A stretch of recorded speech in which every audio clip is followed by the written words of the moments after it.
friends, as most of y'all know, we just bought our log home in November. Well, the previous owners didn't put in a flower bed, so I wanted to put one in because I'm a huge gardener. So we went around and collected a bunch of rocks to outline the garden.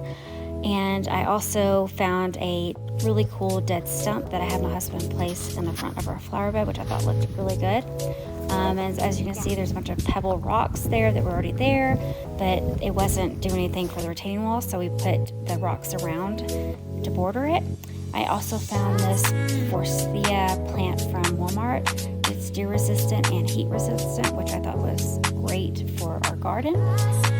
So I also collected a bunch of alpaca poop. As y'all know, alpaca poop is great fertilizer. So I put some boxes that we had left over from moving, and then I put the alpaca poop on top of it. And then we also purchased some garden soil to lay on top of that. And then I will eventually put down a black tarp to keep weeds out, and also purchase some more heat resistant and